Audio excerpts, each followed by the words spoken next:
ರೀತಿ ಪರೀಕ್ಷೆ ರಾಜ್ಯಾದ್ಯಂತ ನಡೆದಿತ್ತು. ಪರೀಕ್ಷೆಗೆ ಎಲ್ಲ ವಿದ್ಯಾರ್ಥಿಗಳಂತೆ ವಿದ್ಯಾರ್ಥಿಗಳು ಕೂಡ ಹೋಗಿದ್ದು. ಆ ಸಮಯದಲ್ಲಿ ತಪಾಸಣೆ ನೆಪದಲ್ಲಿ ಕಾಲೇಜು ಮುಂದುಗಡೆ ಇರ್ತಕ್ಕಂಥ ಸೆಕ್ಯೂರಿಟಿ ಗಾರ್ಡ್ಗಳು ಅವರನ್ನು ತಡೆದು ಶನಿವಾರವನ್ನು ಹಾಕಿದ್ದನ್ನು ಅದನ್ನು ತೆಗೆಯಬೇಕೆಂದು ಒತ್ತಾಯಪೂರ್ವಕ ಕೇಳಿದಾಗ ನಿರಾಕರಿಸಿದ್ರು ಸಹ ಒತ್ತಾಯದಿಂದ ಅವರು ಶನಿವಾರ ಕತ್ತರಿಸಿ ಪ್ರವೇಶಾವಕಾಶಕ್ಕೆ ಅನುಕೂಲ ಮಾಡಿಕೊಟ್ಟಿದ್ದು.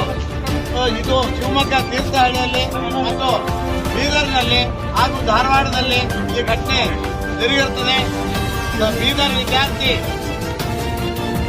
ಕುಲಕರ್ಣಿ ಇದನ್ನು ನಿರಾಕರಿಸಿ ಧರ್ಮ ಮುಖ್ಯ ಶನಿವಾರ ತೆಗೆದಿಲ್ಲ ಅಂತ ಹೇಳಿ ಪರೀಕ್ಷೆ ಇಂದ ವಂಚಿತನಾಗಿದ್ದು ಮನೆಗೆ ಹೋಗಿದ್ದಿರುತ್ತದೆ.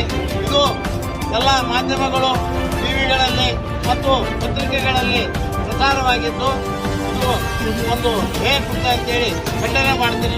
ಎಲ್ಲ ಕಡೆ ಒಂದೇ ಸ್ಥಳದಲ್ಲಿ ಪರೀಕ್ಷಾ ಕೇಂದ್ರಗಳಲ್ಲಿ ಈ ರೀತಿ ಆಗಬೇಕಾದ್ರೆ ಹಿಂದೆ ಯಾರದೇ ಯಾವುದೋ ಕೈವಾಡ ಕುಮ್ಮತ್ತು ಇದೆ, ಅದನ್ನ ಆ ದುಷ್ಟಶಕ್ತಿಯನ್ನ ಸರ್ಕಾರವು ತನಿಖೆಯಿಂದ ಅದನ್ನು ಬಯಲು ಮಾಡಬೇಕೆಂದು ಈ ಸರ್ಕಾರವನ್ನು ನಾವು ಒತ್ತಾಯಪಡುತ್ತೇವೆ. ಯಾರು ಇದರಲ್ಲಿ ಭಾಗಿಗಳಾಗಿದ್ದಾರೆ ಅವ್ರ ಮೇಲೆ ಸೂಕ್ತ ಕ್ರಮ ಕೈಗೊಳ್ಳಬೇಕು. ಹಾಗೂ ಪರೀಕ್ಷಾ ಕೇಂದ್ರದ ಕಸ್ಟೋಡಿಯನ್ನು ಅವನು ಅದಕ್ಕೆ ಹೊಣೆಗಾರನಿರ್ತಾನೆ. ಇನ್ನೊಬ್ಬರಿಗೆ ಸಂಬಂಧ ಇಲ್ಲದವರಿಗೆ ಅವರಿಗೆ ಸಸ್ಪೆಂಡ್ ಮಾಡುವುದು ಅದು ಖಂಡನೀಯ. ಕೂಡಲೇ ಆ ಪರೀಕ್ಷಾ ಕೇಂದ್ರದ ಕಸ್ಟೋಡಿಯನ್ಗಳನ್ನ ಕಾನೂನು ಕ್ರಮ ಜರುಗಿಸಿ ಅವ್ರ ಮೇಲೆ ವಿರುದ್ಧವೇ ಮೊಕದ್ದಮೆ ದಾಖಲಾಯಿಸಿ ಅವರನ್ನು ಶಾಶ್ವತವಾಗಿ ನೌಕರಿಯಿಂದ ವಜಾಗೊಳಿಸಬೇಕಂತೇಳಿ ಕೇಂದ್ರ ಸರ್ಕಾರಕ್ಕೆ ನಾವು ಒತ್ತಾಯಪಡಿಸ್ತೇವೆ. ಮತ್ತು ವಂಚಿತ ವಿದ್ಯಾರ್ಥಿಗೆ ಅವನಿಗೆ ನ್ಯಾಯ ಒದಗಿಸಿ ಅವನು ಕೇಳಿದ ಕಾಲೇಜಿನಲ್ಲಿ ಉಚಿತವಾಗಿ ಅವನಿಗೆ ಪ್ರವೇಶಾವಕಾಶ ಮಾಡಿಕೊಡಬೇಕೆಂತೇಳಿ ಈ ಜನಸಂಘದಲ್ಲಿ ನಾನು ನಮ್ರತೆಯಿಂದ ವಿನಯ ಪ್ರಾರ್ಥನೆ ಮಾಡಿಕೊಡ್ತೇನೆ. ಹಾಗೂ ಇತರೆ ಸಮಾಜಗಳಿಂದ ಬಂದಂತಹ ಜನಿವಾರಧಾರಿಗಳ ಒಂದು ಸಮಾಜದಿಂದ ಬಂದಂತಹ ಎಲ್ಲ ಮಾನ್ಯರಿಗೆ ಮೊಟ್ಟಮೊದಲಾಗಿ ನಾನು ಅಭಿನಂದಿಸುತ್ತೇನೆ.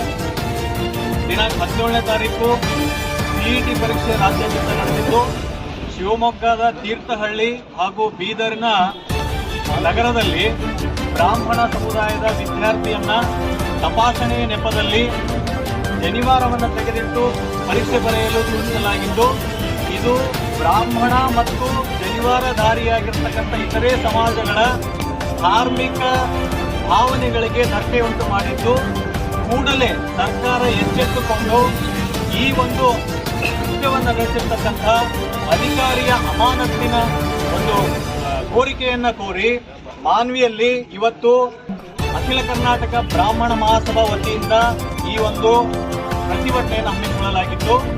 ಸರ್ಕಾರ ಪ್ರತಿ ಬಂದಾಗಿಂದಲೂ ಕೂಡ ಹಿಂದೂ ವಿರೋಧಿ ಚಟುವಟಿಕೆಗಳಿಗೆ ಉತ್ತೇಜನ ಕೊಡ್ತಾ ಇದ್ದು, ಇದು ಎಲ್ಲರ ಭಾವನೆಗಳಿಗೆ ಧಕ್ಕೆ ಉಂಟು ಮಾಡಿದೆ.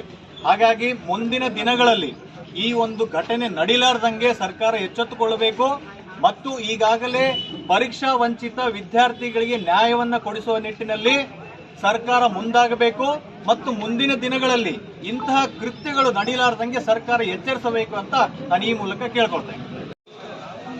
ಜನಿವಾರಧಾರಿಗಳಿಂದ ಏನಪ್ಪ ಮುಂದೂರು ಜನಾಂಗ ಅಂತೇಳಿ ನಮ್ಮ ಕುರಿತ ಬಂದಿರ್ತಾರೆ. ಅದಕ್ಕೊಂದು ಈಗ ಇತ್ತೀಚಿನ ಉದಾಹರಣೆಗಳು ದಿನಾಂಕ 17/4/2025 ಬೀದರು ಮತ್ತು ಅದೇ ರೀತಿ ಶಿವಮೊಗ್ಗದ ತೀರ್ಥಹಳ್ಳಿ ಮತ್ತು ಇನ್ನಿತರ ಕ್ಷೇತ್ರಗಳಲ್ಲಿ ಧಾರವಾಡ ವಿದ್ಯಾರ್ಥಿಗಳಿಗೆ ಅವರಿಗೆ ಜನಿವಾರ ತೆಗೆಸಿ ಪರೀಕ್ಷೆಗೆ ಹಾಜರಾಗುವಂತೆ ಸೂಚನೆ ನೀಡಿದ್ದು, ಅದೇ ರೀತಿ ಕೆಲವೊಂದು ತೀರ್ಥಹಳ್ಳಿಯಲ್ಲಿ ಮತ್ತು ಬಾಲ್ಕಿಯಲ್ಲಿ ಅಲ್ಲೇನಪ್ಪ ಅವರೇ ಒತ್ತಾಯಪೂರ್ವಕವಾಗಿ ಜನಿವಾರ ತೆಗೆಸಿದ್ದು, ಅವರು ಈ ಥರ ಮಾಡಿದ್ರೇನಪ್ಪ ಒಂದು ಕಾನೂನು ಭಾರವಾಗಿರ್ತದೆ. ಅದಲ್ಲದೆ ನಮ್ಮ ಧರ್ಮಕ್ಕೆ ಅವರನ್ನು ಧಕ್ಕೆ ಉಂಟು ಮಾಡುವಂಥ ಸ್ವಲ್ಪ ಒಂದಾಗಿರ್ತದೆ. ಮತ್ತು ಇದಕ್ಕೆ ಕುರಿತಾಗಿ ರಾಜ್ಯಾದ್ಯಂತ ಈಗೇನು ಪ್ರತಿಭಟನೆ ನಡೀತಾ ಇದೆ ಅದು ಒಂದು ಬಿಸಿ ಈಗಾಗಲೇ